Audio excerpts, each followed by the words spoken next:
Welcome to the Agents of Innovation podcast, where we feature conversations with entrepreneurs, philanthropists, and artists. Well, I want to welcome you back to another episode of the Agents of Innovation podcast, part of our Guatemala series. We are here with Carlos Sandoval, who is, among many other things, the president of a great nonprofit organization here in Guatemala called Guatemala Prospera. Carlos, welcome to the podcast. Good morning, Francisco. I'm really happy to be with you here and enjoy this podcast, and we hope we're going to have a really nice time now. Yes, we're going to have a great time. We're sitting here in Cayala, which is a really beautiful, prosperous neighborhood shopping complex. There's offices, restaurants, bars, including your office here. Tell us a little bit about Cayala, where we're situated right now. Okay, this is a Cayala. The Cayala is a new development. Maybe have more than 12 years, no more than 12 years or 10 years.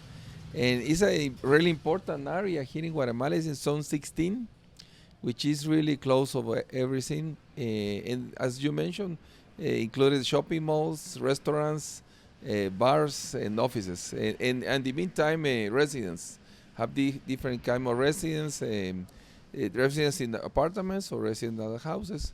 And it's brand new. And we have the good luck and the opportunity to have our offices here in Cayala, which everything is close. And by the way, you have a hotel here. Yeah, so I know the AC Marriott Hotel, right? Is right here. And this is kind of known as Ciudad Cayala, so sort of sounds like a different city, but it's within Guatemala City. But it's also, a very safe social space to walk around. The right? idea of the founders, which we have we're so lucky to know the president of Cayala, which is Héctor Leal. The idea of the board of directors of Cayala was have a safe space where you can walk, you can go to the shopping mall, or you can go to the pharmacy or wherever without guards and stuff like that. And by the way, the embassy of the United States is going to be here, right? Less than 5 blocks from where we are sitting now. Yeah, and it's going to be a massive embassy for the United States, opening sometime later this year. Yeah. Also, right around the corner here, just about less than a 1 minute walk, is a beautiful new cathedral that's going up. Yes, it is going to be in the next 6 months. Going to be open.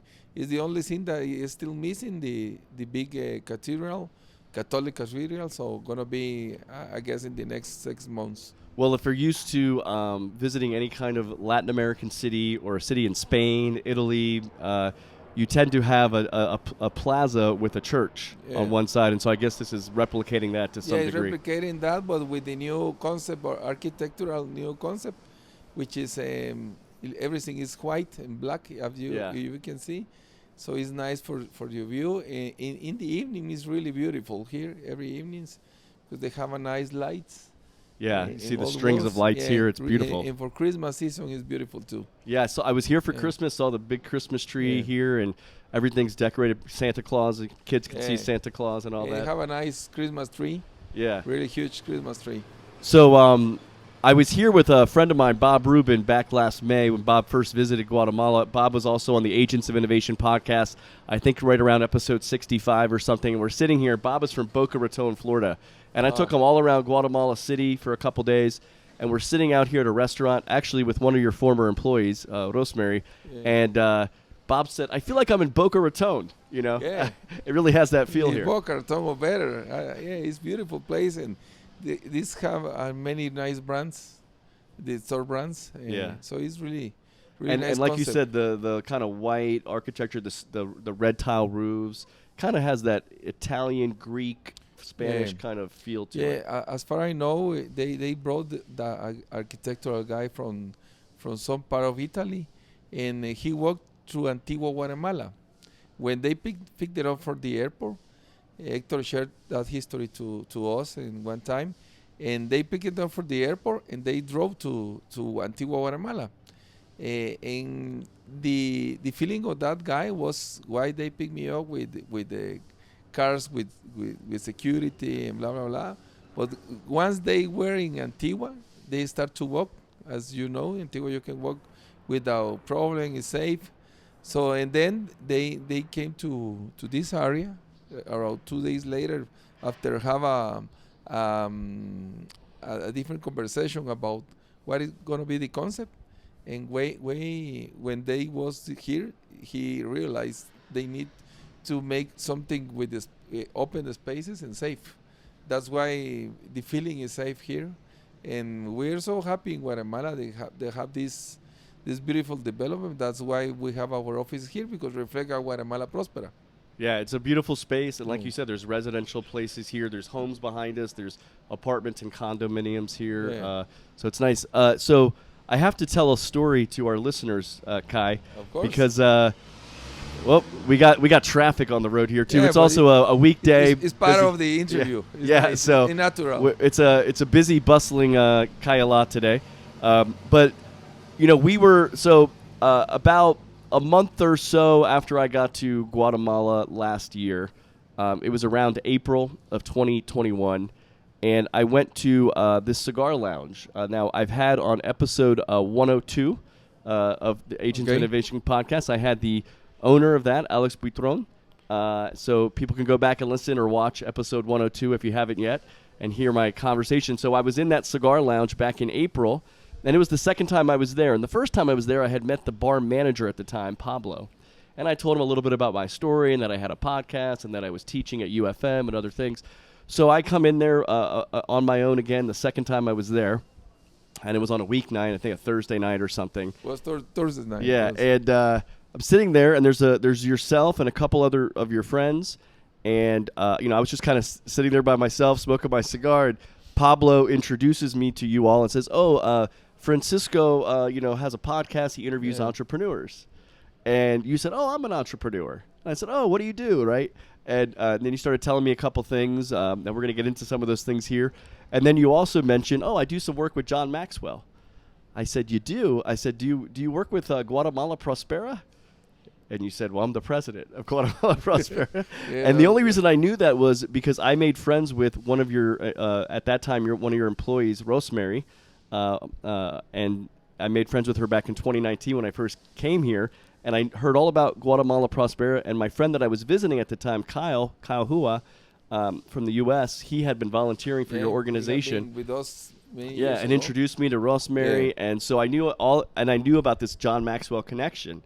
And so so that's why I asked you that. And so I said, do you know, so you're my friend Rosemary, you must know Rosemary. I was just texting with her, you said. And then you and I took a picture and sent it to her. And I think the funny thing is about an hour later, she responded, and we were still sitting there. And she says, how did you meet? And then about 30 seconds went by. I didn't even have to say anything. And she says, wait, are you smoking cigars? Yeah. So I guess she kind of knew we must have had that in common and must have met over a cigar. So I feel like we probably would have met maybe through Rosemary otherwise, but the cigars brought us together as well. Yeah, that was a nice experience. We were talking that day. The war is really close. And to be honest, it's usually one day the week when we met with friends in Curanto. Usually it's Thursday. That's why I never forget. And that it's true. I was really happy to meet with you.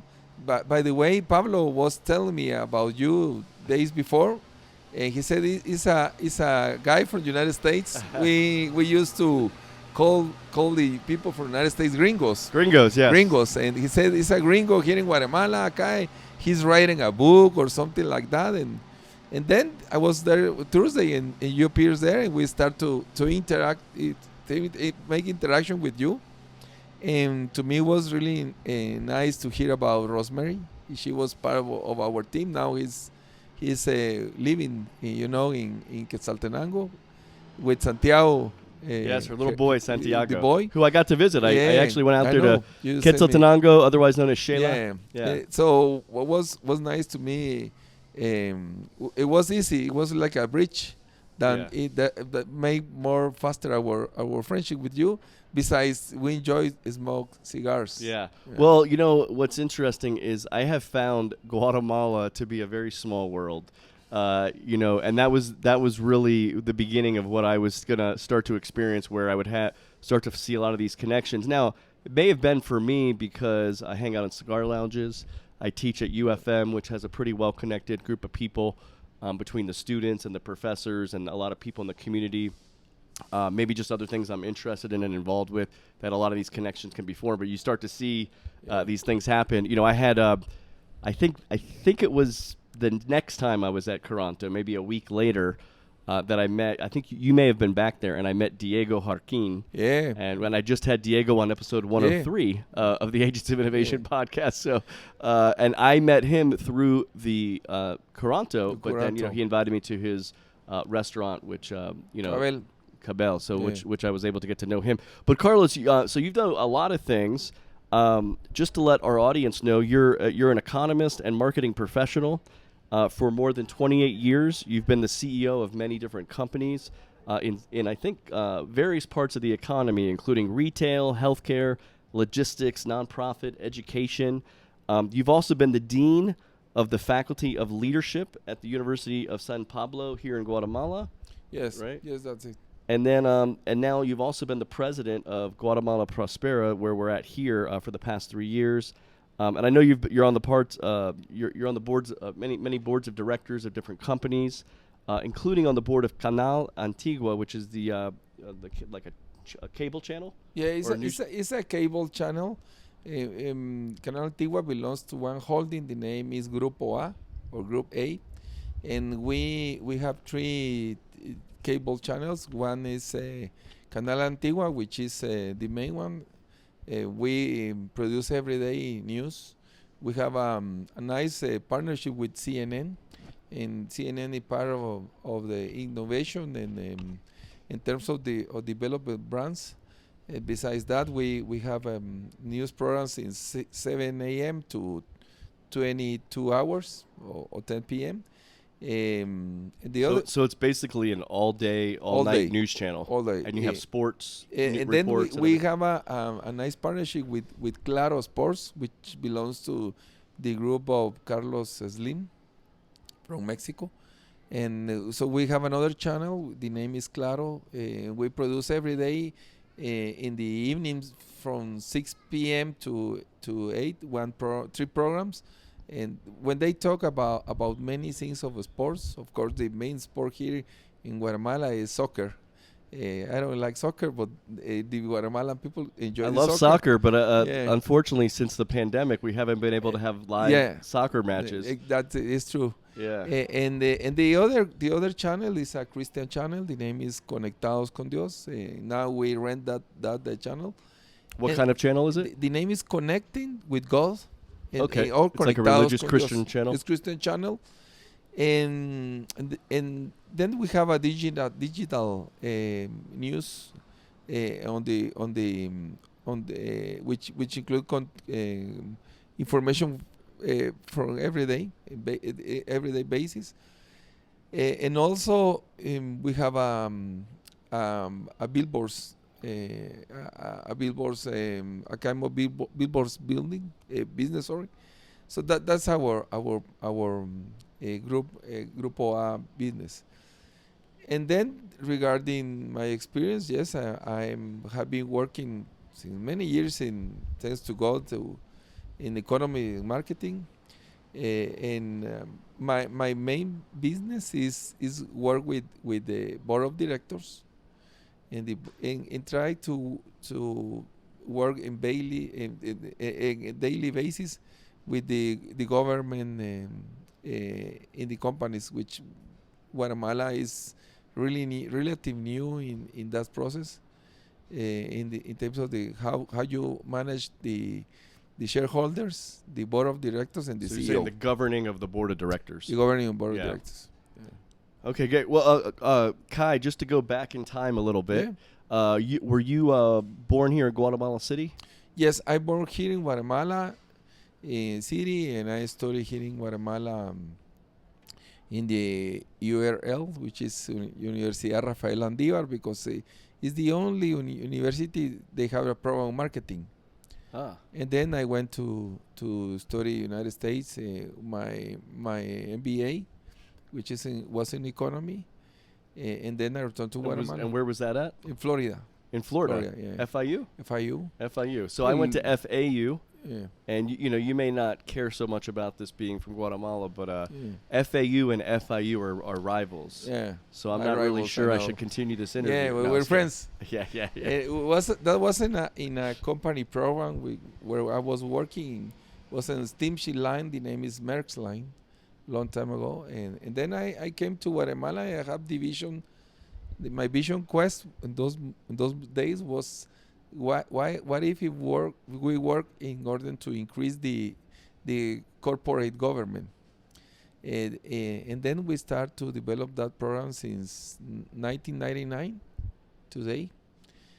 More than 21 years working on that process, and that's why I've been involved in many groups in healthcare, in logistics, in retail, in TV, which is media, and in non-profit business where we met right now.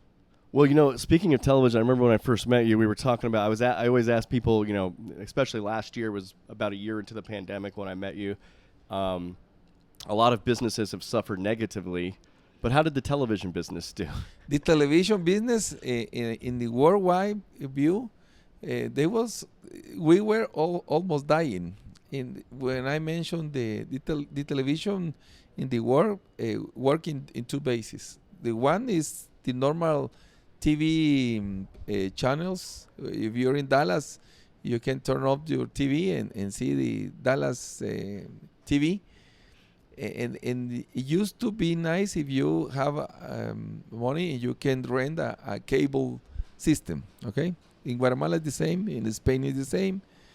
But when the streaming business, which is Netflix, HBO, Amazon Prime, everything start to move in order to the people start to see more the space with like streaming.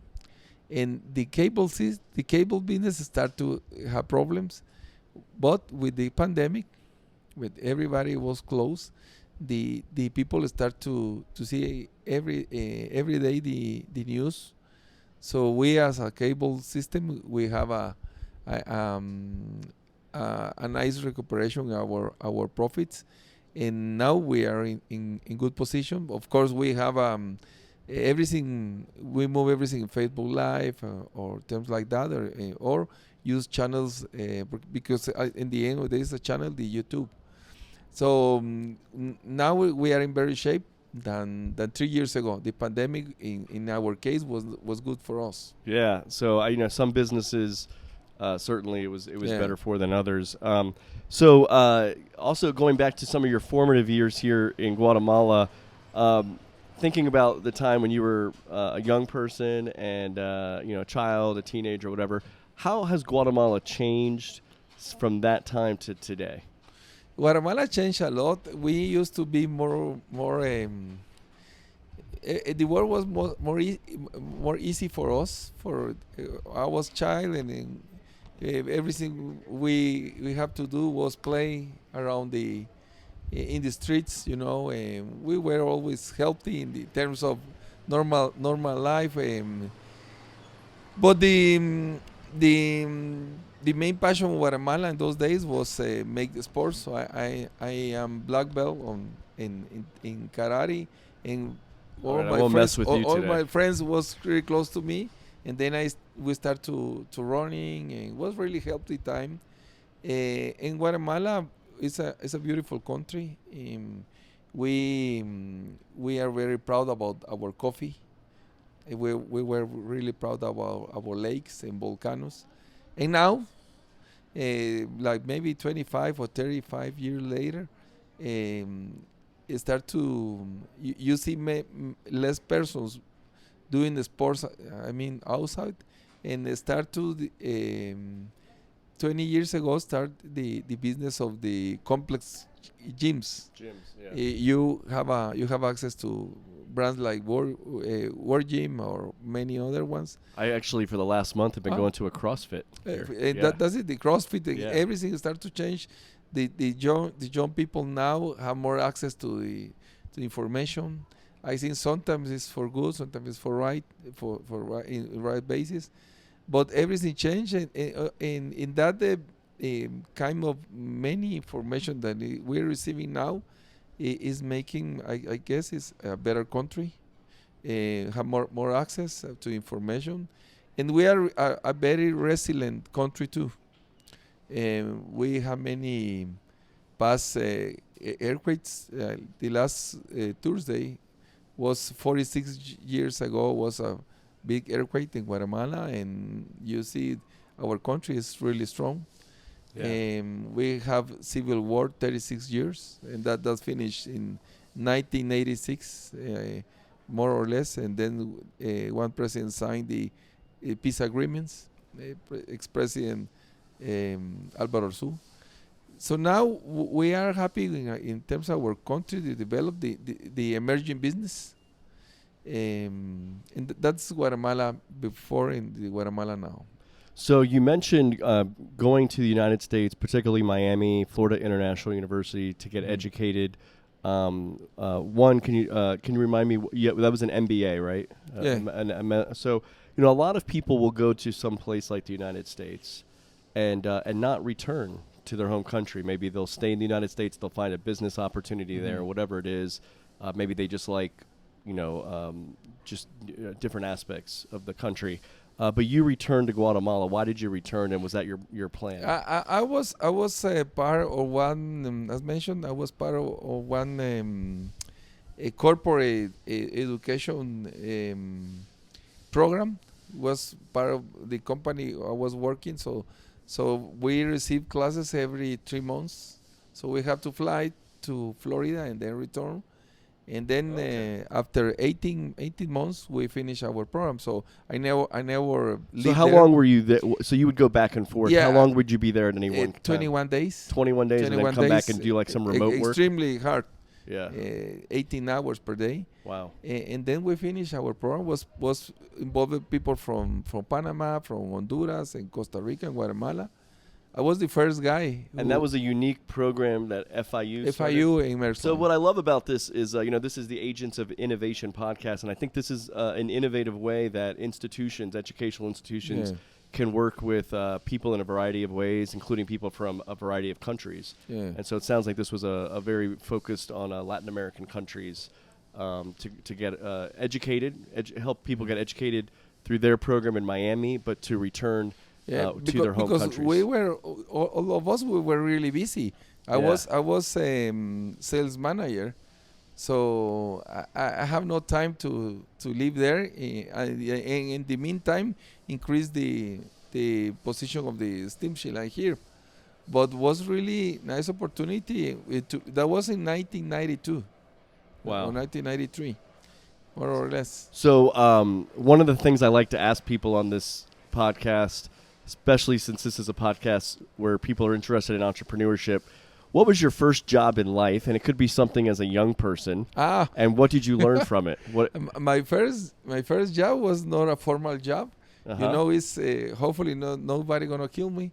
But in those days, I have 18 years old, and I need money, as all that people now. If you have a child and he haven't 18 years old, and you have a special amount to give him every month, that's gonna be enough. So I have a friend, and this friend have his daddy was the general manager of the duty free here.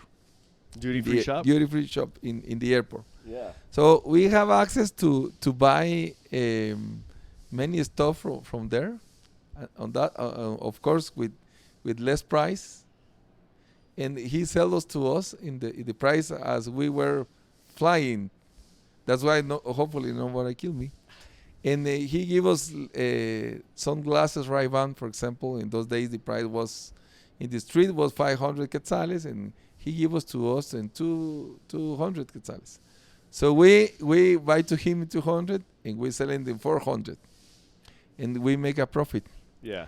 And I start to sell that kind of products, and I make profit, and that helped me in order to going out with my girlfriend and my friends, and and was a not a normal job. And then after that, when I start to learn that you can make money in that day in those bases, I start to find another job, and I start to work in a travel agency as a salesman, and I start to sell tickets. Uh, and then my first formal job was in an airline. The name was Aviateca, was the national airline, and I started to work in the front desk. And my job was from 4 a.m. to 12 to noon every day. One And week. this was like what, in your 20s? In my 20s. Yeah. And in the meantime, I was studying here in the college. So now all the kids want everything easy. Yeah. They don't want to wake up early. They don't want to go to the bed late, and they want to graduate from the college, and they want to be in the next day general manager or CEOs. Yeah. No, everything is really hard. No, it's difficult, and yeah, I think a lot of ambitious young people just think they see like the maybe a higher level opportunity. They want it right and now. You know why? Because they have access to see programs in the streaming platforms, like let's mention Netflix. Yeah. And they have access to see nice histories or nice programs, like mention Suits, and they think they're gonna graduate from lawyers here in the UFM, Yeah. and the next day they're gonna have a nice office, and that's not the real life. Right. But that was my first job, and then I now I have 54 years old, and since I have 29 years old, I was CEO of companies. Wow. Since that day until to now, because I have been working really hard, and everything was because God loved me a lot, because I don't deserve all that honors. But on the other thing was, I was working since maybe 7 a.m. to sometimes 10 p.m. It's the only way. Well, so Kai, you've been the CEO of a variety of companies, for-profit companies. 3 or so years ago, you became president of Guatemala Prospera. Can you tell us a little bit about Guatemala Prospera, here where we're at, and some of the activities and the mission of the organization, and why you became involved with them? Okay, I became part of this program because one of my best friends is the founder. The name is Manuel Espina, and we start to talk about this project almost 19 years ago. Guatemala Prosper this year gonna have 18 years, and we start to talk as a friends with another friend of us, Carolina, and another guy, and we start to realize how we can do something in order to talk with the leaders and ask about those leaders how change Guatemala or make a better Guatemala. And then we realize we have to do one organization, non-profit, not political, but in order to change everything with values and principles. Because you can give me one big amount of money, and that's gonna make me rich for one time, for one period of time. But if you're not gonna give me values, I'm not gonna take care of the money. So then we start to talk, to work. About that project. I was involved the first 4 years, and then I separated for 4 years, because I was part of one company that we sold. And then when I returned to Guatemala Prosper, Manuela was making a lot of great job, and that includes many friends. And now, 18 years later, we are an organization that our mission is just serve, just be part of service and different activities in the economy of the country. We like to say mounts of economy. The first is we serve the church. We like to have a good relation with the private sector, with the public sector, with the education. That's why we are related with many universities here, with the health system in Guatemala. And the other one is try to now we are working, or the CEO is working in order to develop programs for the people which is in jail. This is our main vision. People in jail, in prison or something. Yeah. Because the sometimes the law system here have many problems, and he realized, Eduardo, which is our CEO, Eduardo realized there is people in jail that they have been they still missing now. Talk with the judge, but they still in the jail. Yeah. So that is our mission in terms of Guatemala Prospera. In order to succeed that, we have to have partners, and then we are very lucky. Since 2012, we have a strong relation with John Maxwell from the United States, and he's a really important people, and he have a nice team. So that's why we have that support with him, and he opened another doors for us, and we open another doors to him. So that's why we are working a lot with Guatemala Prosper now. And for those that may not be aware, but probably a lot of people that do listen to this podcast are aware of John Maxwell. But he's written a lot of great books on leadership. Yeah. I read one of his books about a decade ago called 21 Laws of Leadership. Yeah, it's one of the best books that he has out there. But he also has developed some books, including the one right here, right? This is with this is called Cambie su mundo, Change Your World. Change Your World. Yeah, and this is written in Spanish. I think there's an English version too, but I actually, by the way, so I've seen that book around Guatemala in various places. I've seen it at book fairs in Antigua, and but I was at an event you did almost a year ago, last May, at Casa de Dios, and you've done a couple events there. I know that place fits like 10,000 people or something. Yeah. And due to the pandemic, they only allowed maybe 3,000. 3,000 per every. We did two events that afternoon. Oh, you did two? Yeah, we did two, and the main purpose was present that book. John was there. Yeah, and it's nice the title, because the title is not change the world; it's change your world. Yeah, like that. Is I don't know if it's a kind of something interesting, but there was a nice song of Michael Jackson. You remember? Yes. A long time ago. Man in the Mirror. The Man in the Mirror. Yeah. Yeah. And that concept of that song is really interesting. It fits with the title of the book, because if you don't change your world, you it's impossible. You're gonna change the. Well, there's a I guess I would call him sort of a classical liberal thinker, philosopher named Albert J. Nock back in the early 20th century. A lot of libertarian kind of people follow him today, I think, a little bit in sort of that tradition. But one of the things I read from one of his books, it was his autobiography. I think it was called Memoirs of a Superfluous Man. And he said, a lot of people, there's sort of this progressive idea in the world today. And he was saying this a century ago. Mm-hmm. Everybody wants to change the world, right? Or kind of impose their own view or values on the world, right? And that this is going to be the way.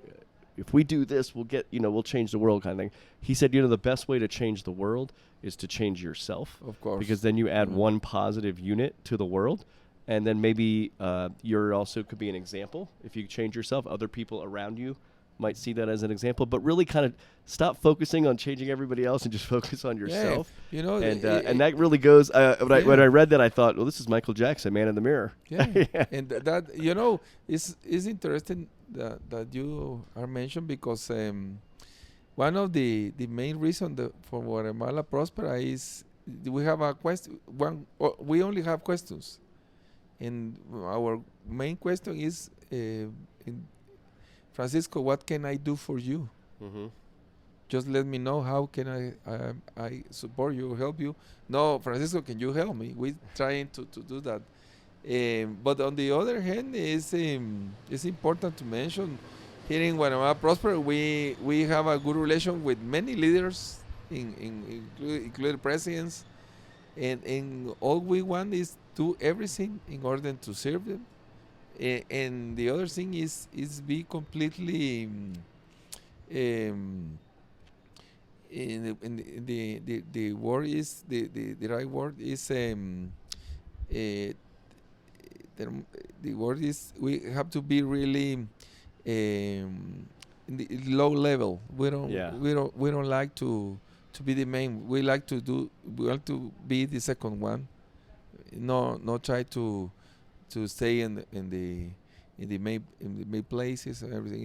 Is support them. Well, I'm going to give a little shout out to my friend Kyle Hua Yeah. because as in preparation for this conversation today, I reached out to him. I said, "Hey, you did some volunteer work for Guatemala Prospera," and I remember, visiting him 3 years ago when he was living in Guatemala, and hearing a little bit about it then, and meeting Rosemary and seeing what she does. But I reached out to just basically say, what can you tell me about Guatemala Prospera that you really found attractive? And so he said this. He said, "Well, I think their approach is really cool for a few reasons. First, it's locally run, it's privately funded. They go out into the field, and he says, and the reason why he thought that was important for people listening to understand is that for people that understand the context of a lot of the NGOs, including NGOs that work here in Guatemala, a lot of them don't go out into the field. They're run by foreigners, or foreigners come in as part of those NGOs. They receive government aid from the U.S. or the EU. And he says sometimes they're also criticized for not getting out of the capital city and going around the country. And also they're very bureaucratic, as a lot of government aid can be as well. But he says what's nice about Guatemala Prospera, he said, it's almost like a privately funded startup operation that's doing like more effective work. And he said it's not that these are competitors, but what he would like to, I guess his hope is that maybe that what the kind of work you're doing that he likes, he thinks it's very innovative, that maybe you could be an example to some of these other NGOs on how they can work as well. The other things he liked, and you can maybe tell us a little bit about some of these programs. I think you have a program called El Rosario, which empowers women. Yeah. And then he also talked about a program called Cajas de Oro, which is basically women getting together and saving small change in these little savings boxes. And then they sort of choose to lend that money out to other women in the community that want to start a business. So it's almost like a grassroots-led microfinancing in the community. And so they all have an interest in helping each other. And I think that's really cool in an organic way. So anyway, these are just a couple of the things I know that you do, and maybe you could respond to some of that. Yeah, the first of the response to everything, we realized something with the board of directors in Guatemala Prospera, because we are a team. It's not only the CEO or in my case as a president, we are a team, completely really close. Our main intention is try to be close in terms of values and principles. And besides that, don't forget to tell you, but now it's in basis of Jesus.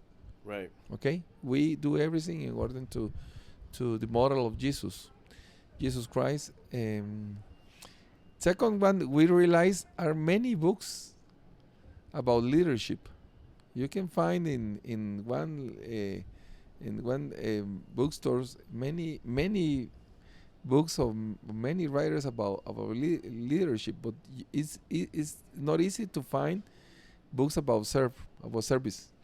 Nobody like to in fact there are not in the college one career about service, so we went to service. And the other hand, about your question, we have been working in the interior of the country since last 5 years. In fact, John Maxwell have been in the 4 points of the country. He was the first speaker in Tikal. He make a nice approach with them, and then to Shela, Quetzaltenango, then he went to the area on Retauleu, that area, besides the capital Guatemala.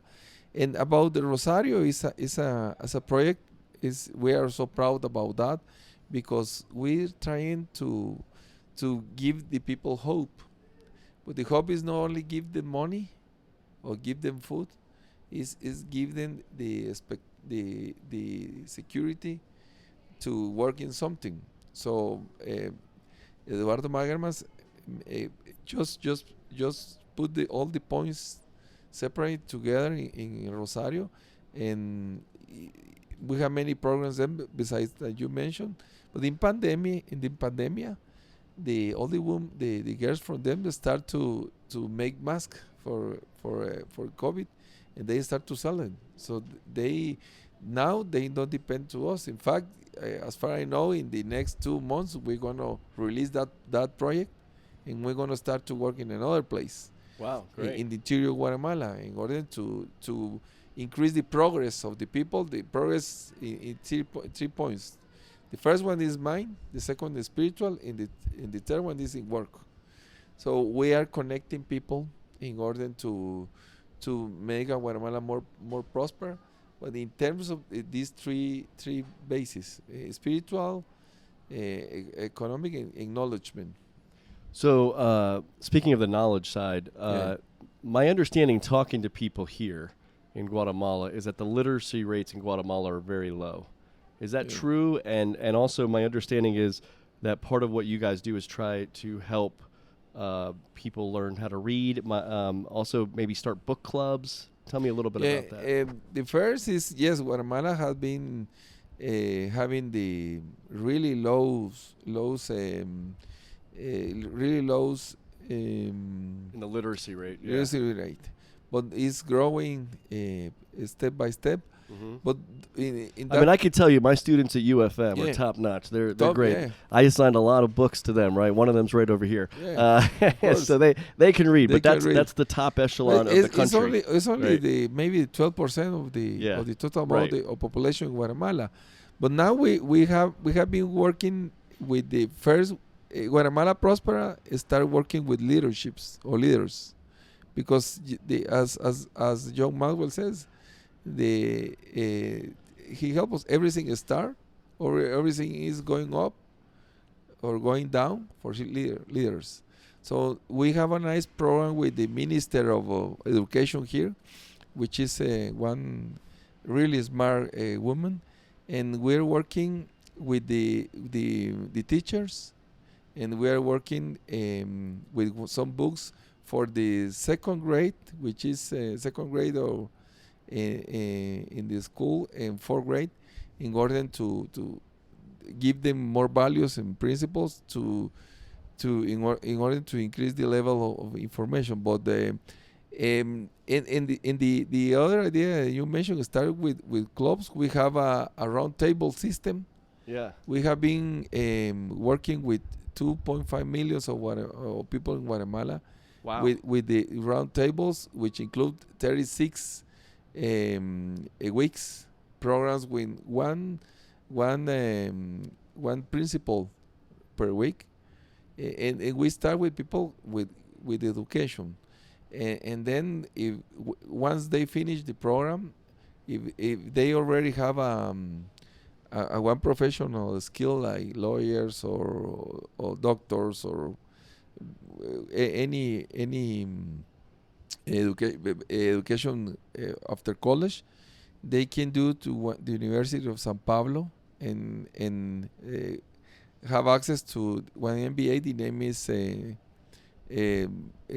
leadership MBA. So we are working only with that basis, and then we're really close with the government in order to go inside the country and help them in order to have a better level of education with the kids.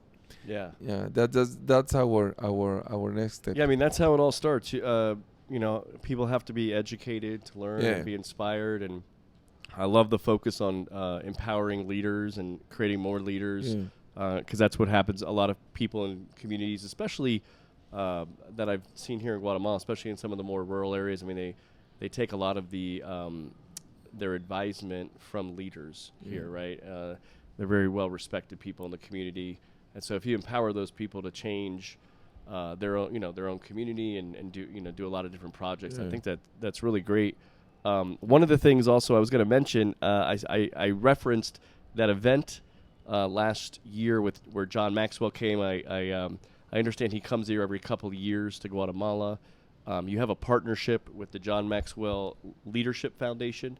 So I was really enthused to hear. I didn't, only a few years ago when I first visited Guatemala, I had known about John Maxwell. He's actually resides in Florida, where I'm from, and in fact, I know some people who know him personally as well. And I met him very, very briefly at your event, but maybe I'll get a chance to meet him a little bit more in the future. But but one thing that was really great, I didn't know that he had a foundation until I came here to Guatemala and learned that he was working with you, and they partner and they provide some grants and some leadership training and things like that.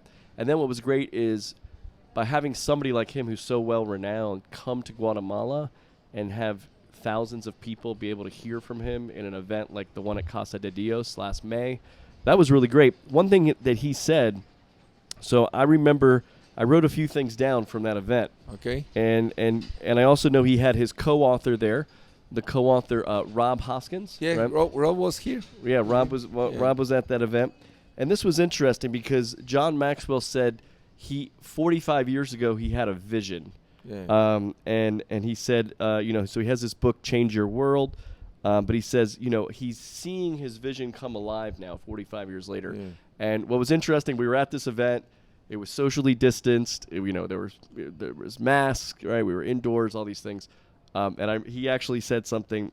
He says, I'm going to come back in 5 years, and there will be no mask. There will be no social distancing. This auditorium will be packed. And he says there will be book clubs all over the country, and we will have a Change Your World celebration. And he told the crowd, we will say that our dream came true. And he asked them as well at the beginning of that statement, he said, how many of you want Guatemala to be a great country? And everybody said, yeah, you're right. And then he said, how many of you are going to help make Guatemala a great country? I think that's the most important thing, is everybody has to believe in that in order to do it. Be involved in that process. Be emboldened, yeah. Yeah. And the other thing, so then his co-author, Rob Hoskins, got on stage and said, I thought this was really interesting. And I think it goes to a lot of what you guys do here at Guatemala Prospera, because you not just the knowledge, but you talk about the spiritual. And what was the third the one? Spiritual is the first one. The second one is economic, and the last one is knowledge. Knowledge. So spiritual, economic, and knowledge, right? Yeah. So here's what he said. He said, a vision without action is just a dream. Yeah. Right? And then he added, and then action without values is a nightmare. That's right. And he said, look at all the leaders around the world that have action, but they don't have any values, and their people are living in a nightmare. And so he said, what we have to do here in Guatemala, he says, when you have action and values together, which I think Guatemala Prospera promotes, that's how you can reduce poverty and inequality and injustice, and that's how you change a community and a society and a country. Yeah. So I think what you guys are doing is really great, and it's been inspiring to see your work, and it's nice to see you, not just do all the great work you've done in the for-profit sector, because obviously that provides jobs and lifts people up as well, but that you're really involved in all of this intensive activities that Guatemala Prospera is doing around the country. Yeah, thank you for the brief. It's true. I just read a week ago a book with the biographies and nice phrases, and I read one phrase of this guy who by accident, I don't know how to call him, he was the owner of McDonald's. This guy Kroc. Oh yeah, Ray Kroc. Ray Kroc. Yeah. And it's nice, the movie, how he, in the end of the day, he have the company, but he make a nice phrase similar like the John. He says, my success came in a dream, who was 30 years, who take 30 years. Okay? Wow. So he succeeds. Things don't happen overnight. No, and John too. And the other phrase that you mentioned about John is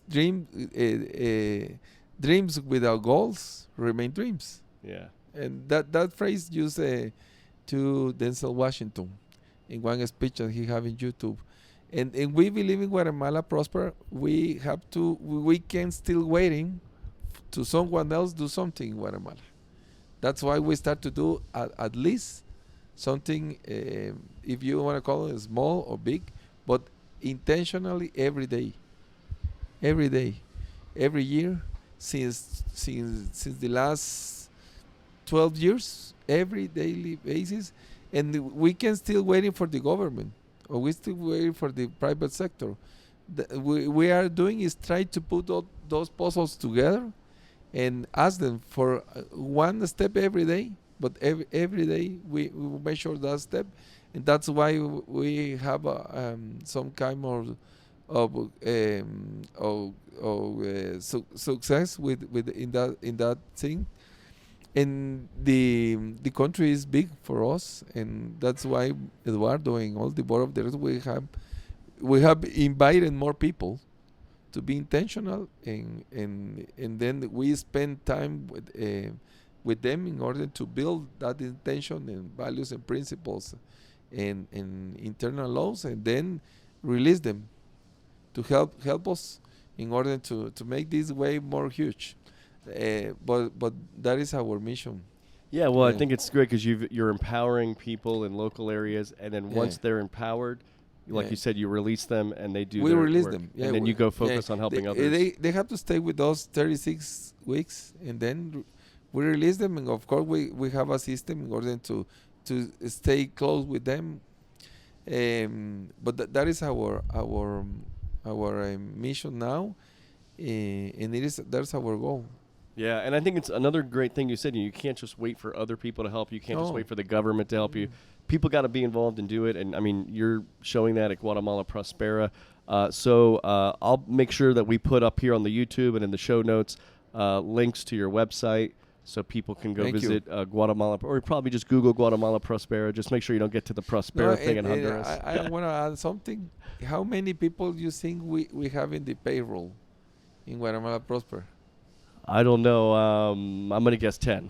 Yeah, no more than 8. Only because I know a little more about your organization. But it looks like we are a huge company.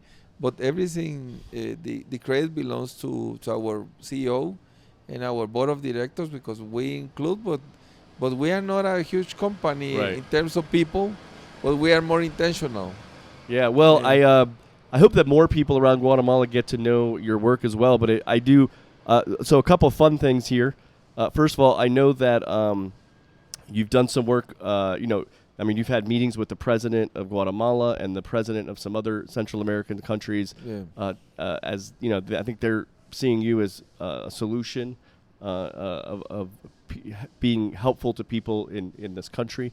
Of course, I really wanted to go. I know you get involved. Do you guys run, or you're a partner in the National Prayer Breakfast here?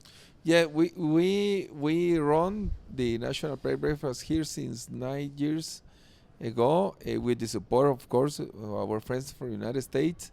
We have been. And is this because I know there's been a National Prayer Breakfast in the United States for something like 50 or 60 years. Is it the same organization? It's the same organization. Is as far as I know, it's 69. Yeah. Since the president Dwight Eisenhower. Yeah. Every president in the United States has attended. They never stopped that event. By the way, the last 2 years was online because they couldn't. Yeah. So you invited me. You invited me to the prayer breakfast. It was supposed to be in August. The last August. And my friend Micah was visiting that week, and you had invited us both to come, and unfortunately had to be canceled last minute due to the pandemic. For the pandemic. Yeah, and I think the president of Guatemala was supposed to be there. Yeah, the president. He always stay with us.